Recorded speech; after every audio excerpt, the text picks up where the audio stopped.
Do you have trouble unwinding, relaxing your body, settling your mind before bed?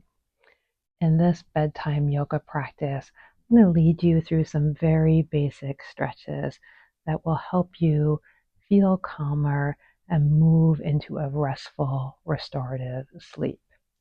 You don't need any props for this yoga practice. You might like to have a blanket or a pillow. We're going to start seating. Feel free to do this practice right in bed if you like. I'm going to take my blanket and prop up my sits bones. Sometimes it can feel a little more comfortable when we're seated to have a little bit of height, letting the knees relax down. You can be cross-legged if you wish, or any other arrangement of the legs. We're going to do a little bit of upper body stretching to release some of that tension that accumulates in the neck and the shoulders during the day. We'll start with a few lateral stretches back and forth. You can let your right hand relax toward the floor. Reach up tall with your left, so growing long, a lot of space on your left side. Then start to lean over any amount. I'm keeping my opposite sits bone toward the ground, so I'm stretching my hip in one direction, my upper body in the other. When you're ready, come back up and we'll switch sides. So your top hand ground, your opposite hand reaches across. Remember, reach up first and then across. Opening up around the ribs, around the shoulders. You might even feel it all the way down to the hips. Let's do that again.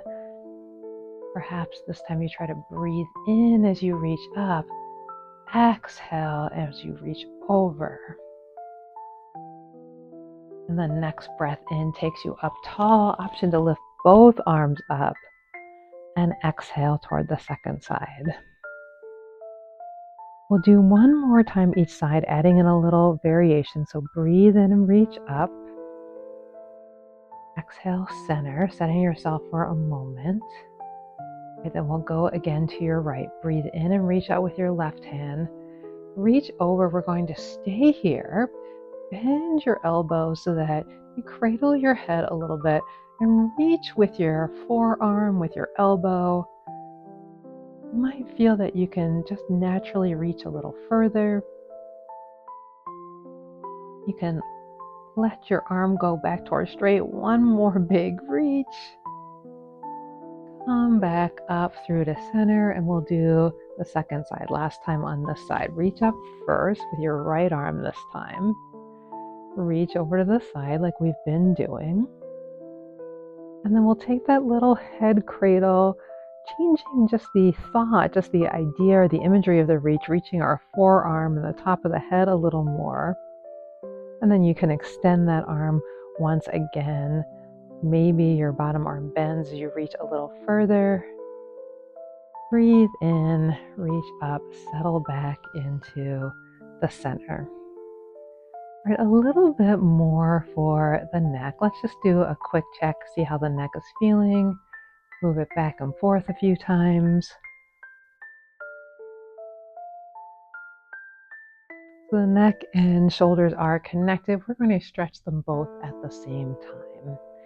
Take your right hand, reach it out to the side, palm toward me, and then do an internal rotation with your right shoulder, getting that nice little shoulder stretch.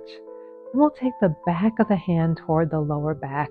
Perhaps you can see your fingertips come out on the other side. Maybe it's somewhere directly behind your back. Take the opposite hand, your left hand, just place it on your hip, pull the elbow back. If it's comfortable to interlace the hands, you certainly can do that. If the hand doesn't reach, keep the left hand on the hip, elbow pull back. So in either case, your shoulder blades are going to pull together on your back. And then we start to drop the ear, drop the neck in the opposite direction. So right ear toward right shoulder. We're kind of pinning our arms and getting a stretch for the neck at the same time. Breathe in.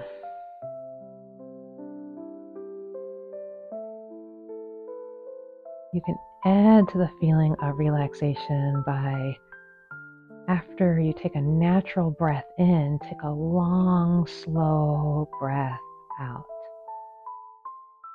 And then we'll come back up through center, give the arms a little shake out, and we'll go to the second side. Reach your left arm out, palm toward me to start. And then remember, we're going to do that internal rotation, feeling that movement in the shoulder. Take the back of the palm toward your back. Perhaps the fingers wiggle out on the other side, perhaps they don't. Right hand comes to the area of your right waist or right hip. The elbow pins toward the back. You can interlace your hands if you'd like. I'll interlace them on this side. And then let the left ear come toward the left shoulder. I can already feel this side is a little bit more sticky for me. So that extended exhale, it helps to stimulate our relaxation response. You might have heard of vagal nerve stimulation or vagal tone. That's part of the relaxation response, and it's something that I work on with my therapy clients. As a psychologist, I encourage people to build breathing techniques into any movement they do or just into their daily lives to help foster relaxation. Last breath with a long extended exhale. Okay, come back to center. I'll turn sideways for this one. One last seated move. We're going to do a forward fold. So forward folds, they kind of bring us into our body, and they're thought to be especially relaxing in yoga. You can be seated on your prop or not. Let's start with the left shin in front of the right. This is going to be a cross-legged seated forward fold. Feel free to adjust into a looser cross if you desire. So start with the hands resting on the body. Take a breath in, extend your spine. Begin hinging from the hips, right where the top of your legs meets your torso. And you'll see I move my hands toward the floor. You can have your hands on pillows or support it in some other way if you'd like. And then I'm kind of at the limit of how far I can go. Once you get to your limit, you can stay right where you are. Or if you choose, you can soften the chin and allow some rounding to come into the upper back.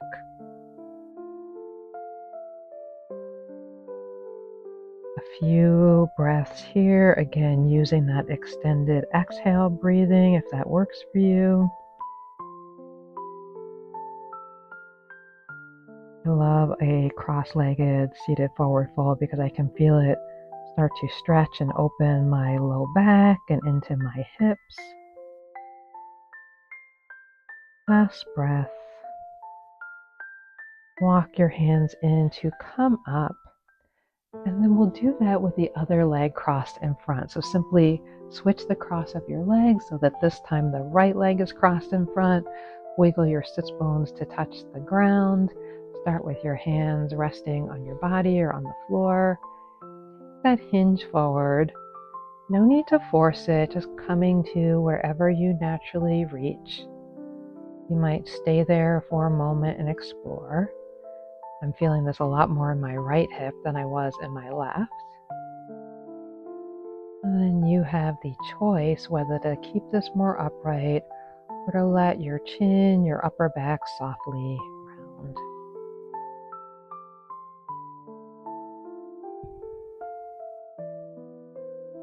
Breathe as you hold.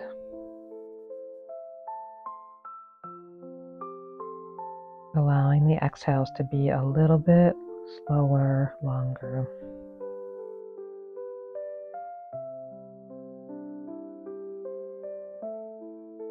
Last exhale.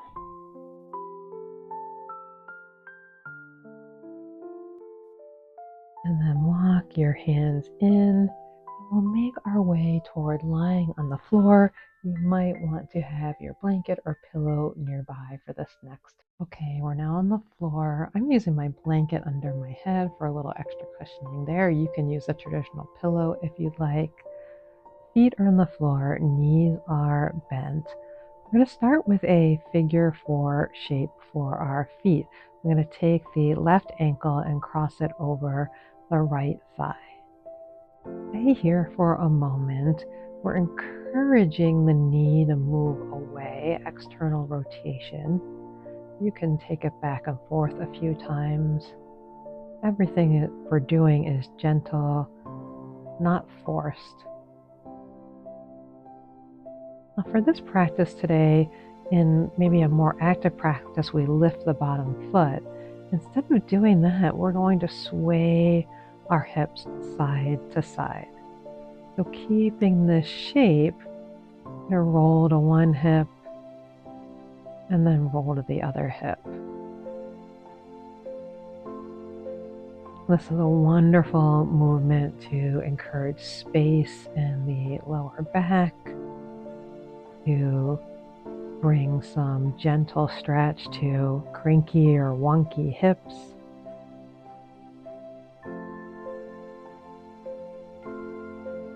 You can have your arms out to your side in any arrangement you'd like. There are a few more side-to-side movements. We're going to take this into a twist. I'll give you several different options for how you can twist. So the first option is as you bring your legs in this position to the right, your left foot will start to aim toward the floor. I'm scooching my bottom foot, my right foot, a little over to the left. And you might have to rearrange your feet a little bit, but I'm keeping them in the figure 4 shape in order to really get a nice stretch in the area of the hip. Now you can also put a pillow or a blanket under the bottom foot. If this shape doesn't feel good or you want to make a different choice, you can take the top leg and cross it all the way over the bottom leg. Bring the legs in the same direction to your right and do a cross-legged twist. And then the third option I'll show for today is to put the legs in more of a chair pose. I'm going to scooch over to the left so I have more room on the right. Drop both legs toward the right. And then whatever version you choose, we're going to hold for a few breaths. Again, you can incorporate that extended exhale if you'd like. Maybe let your eyes close. Let your thoughts be soft. They will still be there. We start to feel how our body feels, or notice how our body feels, and let the thoughts fade a little bit to the background.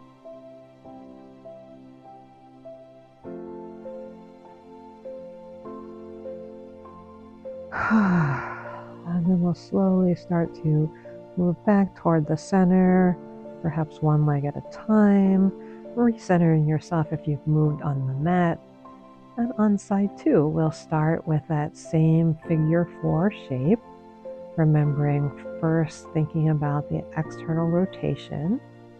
You can let that move if you'd like. It can be more relaxing to sometimes take a few dynamic movements and then let our body settle into stillness. From this figure 4 shape, we'll take a rocking of the hips.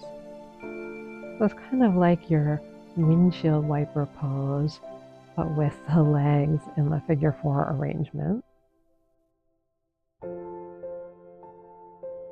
This is going to lead us into our twist after a few more rocks. I have my hands low. You might also like them on more of a cactus arms.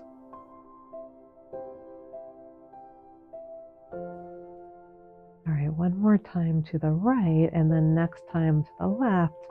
Remember, you can keep your legs in this figure 4 arrangement.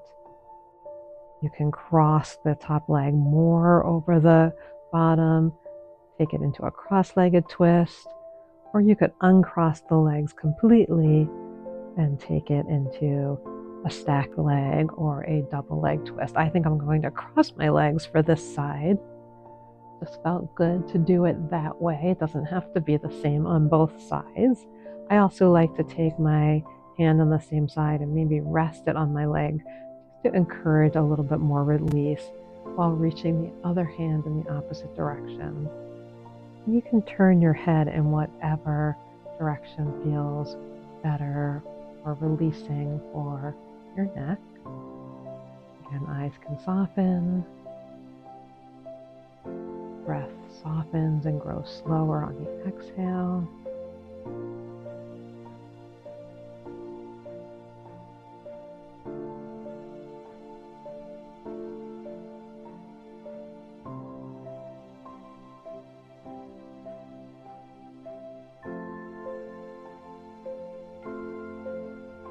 After your next exhale, slowly make your way back towards center.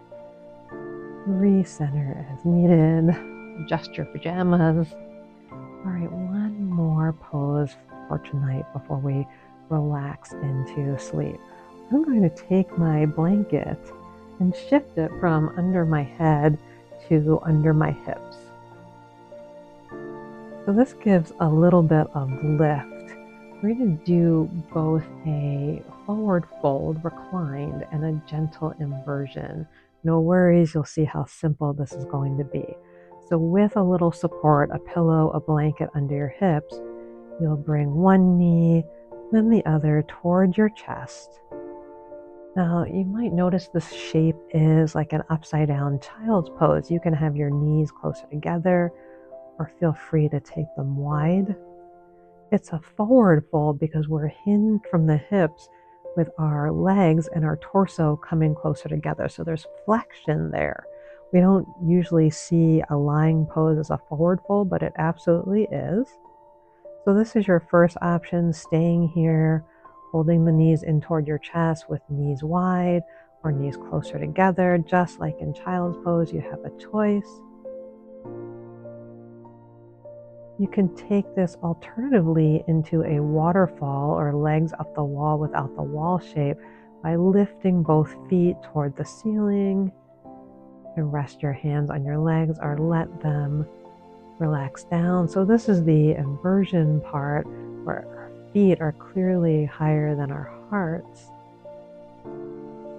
It's still a forward fold because there is that flexion at the hip crease where our legs are closer to our torso. Welcome to bring them even closer if you'd like. That's moving toward a supported shoulder stand variation. And we'll be quiet in our bodies here for a few moments.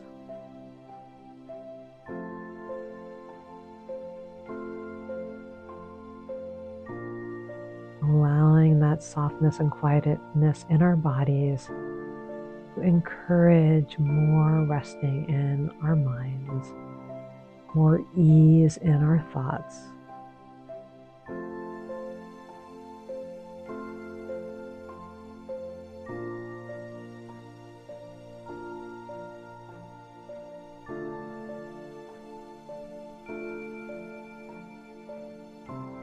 You can stay in this final pose longer if you'd like.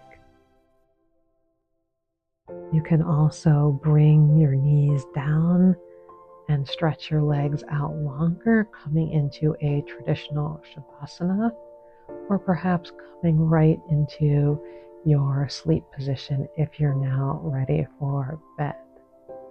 I hope this practice did help to make you feel more cozy, more comfortable, more relaxed, so that you're ready to have a wonderful night's sleep.